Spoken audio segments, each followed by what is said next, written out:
La mentalité des Français concernant le vaccin contre la grippe A est en pleine mutation. Après des semaines de doute et de méfiance, depuis ce week-end, des personnes de tous âges se précipitent dans les centres de vaccination et il faut souvent attendre 2 heures pour avoir droit à sa piqûre. Reportage à Bordeaux et à Nice, Nathalie Lambert, Nils Brunelli et Lise Pressac. Il fallait être patient ce matin dans ce centre de vaccination de Bordeaux, plus d'1 heure d'attente en moyenne. Près de 200 personnes sont venues se faire vacciner contre la grippe A. Un contraste saisissant avec les jours précédents. Il y a 10 jours pour l'ouverture du centre, seuls 8 candidats au vaccin se sont présentés. Même les plus réticents se sont depuis laissés convaincre. Ah non, j'ai pas fait mal. Non.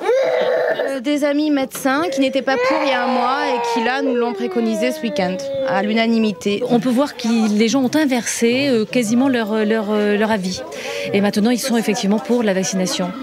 Des Français qui ont changé d'avis au point que certains n'attendent même pas d'être convoqués.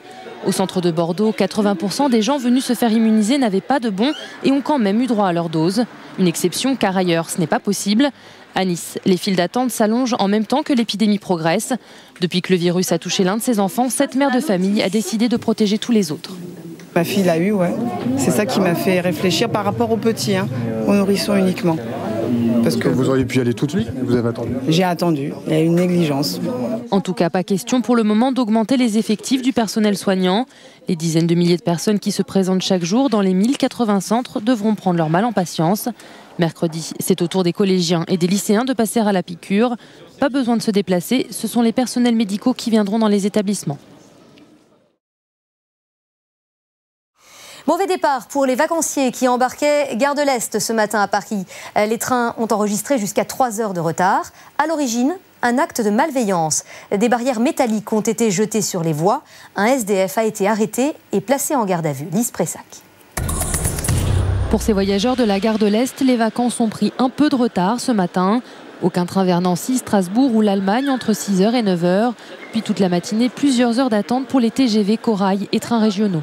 On nous a dit de regarder l'affichage quand le train était affiché au quai, même avec 2 heures de retard. Il faut rester là. Avec les enfants, c'est pas évident. Il n'y a pas de place pour s'asseoir, il y a beaucoup de monde, il y a beaucoup de bruit. À l'origine de ces perturbations, des actes graves de malveillance selon la SNCF. La nuit dernière, des grilles et des barrières métalliques de plus de 2 mètres de long ont été jetées du pont qui surplombe la gare de Pantin, à 5 km de Paris.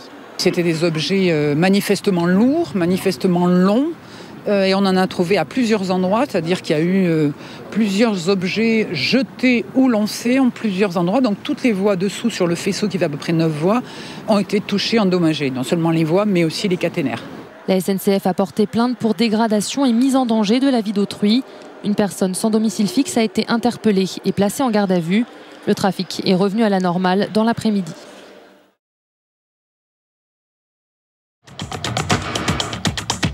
Un appel aux dons sur Internet pour réparer sa voiture. L'idée peut surprendre, mais cette famille des Yvelines n'avait pas le choix. Le reportage de Lise Pressac. Une caravane, mais plus d'auto pour la tracter.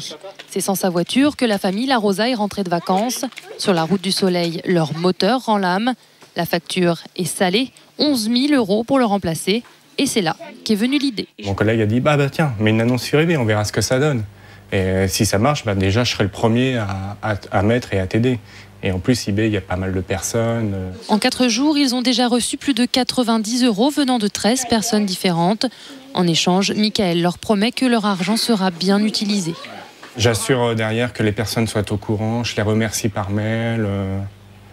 Je vais essayer de rester en contact un maximum avec eux. Manquent encore plus de 7 900 € et autant de donateurs que la famille La Rosa s'engage à remercier.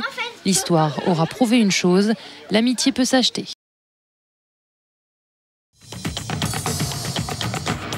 Des stars de la bande dessinée devenues grabataires, des trésors signés Andy Warhol ou Pablo Picasso. Jusqu'au 27 septembre, la Maison Rouge à Paris accueille l'exposition Vraum. Visite avec Valérie Labonne et Lise Pressac.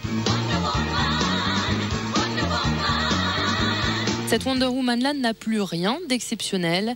Superman et Hulk n'ont pas du tout l'étoffe de héros. Ici, l'art contemporain revisite la BD à sa façon. Les visiteurs interprètent eux, chacun à leur manière. Ça prouve que tout fout le camp.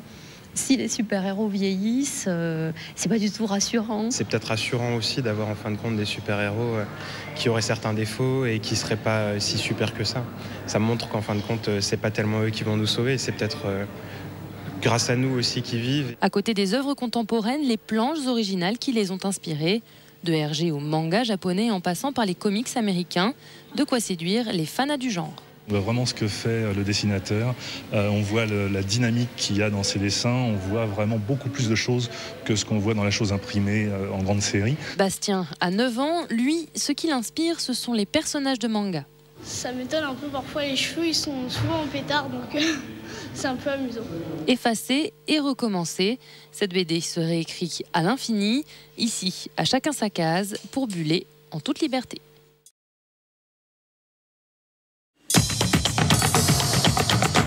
Un air de campagne à la ville pour ceux qui ne partent pas en vacances et qui veulent se détendre en famille ou entre amis. Il y a le pique-nique, déjeuner sur l'herbe. C'est très tendance, Lise Pressac. Chaque année, c'est devenu un rituel. Ethan a droit à un anniversaire sur l'herbe, l'occasion pour les familles Nord-Est et Bounours de se réunir à 2 pas de chez eux, sans manquer de place. Normalement, on devrait être une trentaine. Ah, elle m'avait dit 15, moi. Ah non, elle a dit une trentaine tout à l'heure. Ah. Qu'il soit 15 ou 30, il y aura de toute façon à manger pour tout le monde. Chacun a mis la main à la pâte. C'est beaucoup de travail. On a passé la journée hier à faire à manger. Et puis voilà, on court partout, tout le temps. Mais c'est sympa, ça vaut le coup. Dès qu'il y a un rayon de soleil, ces 3 amis sortent eux aussi la nappe et les casse-croûtes maison. Au menu tarte fromage surimi, le pique-nique, un petit air de vacances quand on n'a pas la chance de quitter Paris. C'est quand même mieux que rien. On bosse, quoi. Le jardin est sympa ici. Ça dépayse un petit peu quand même, mais pas tout à fait, on entend le périph'. Eux n'avaient rien préparé, ils ont trouvé nappe à carreaux et panier repas à la Cinémathèque juste à côté pour une sortie en famille un peu improvisée. On avait juste envie de prendre l'air, puis les enfants c'est beaucoup plus sympa de les faire manger comme ça par terre plutôt qu'assis à une table dans un restaurant fermé. Avec ou sans glacière, vous avez tout l'été pour profiter de ces coins de verdure, loin de l'agitation urbaine. Tout autre chose à présent. Depuis des siècles, certains artistes dissimulent des images dans leurs tableaux ou leurs sculptures. Il faut souvent prendre son temps pour déceler un visage, un personnage volontairement caché. Au Grand Palais à Paris, une exposition lève le voile sur ces manipulations picturales. Le reportage de Farid Mahmoudi et Lise Pressac. Tourner, contourner pour trouver le petit détail qui fait la différence. Les artistes se jouent de nous et de notre perception. De la préhistoire à nos jours, le point commun aux 250 œuvres, leur double sens. Un vrai jeu de piste. Seule règle imposée, ne pas se fier à sa première impression. Il faut regarder, se laisser surprendre et lentement après déchiffrer ce que ça veut dire. Et pour résoudre les énigmes posées par Archimboldo, Dali et les autres, les enfants ont souvent plus l'œil que leurs parents. Il y a un grenat.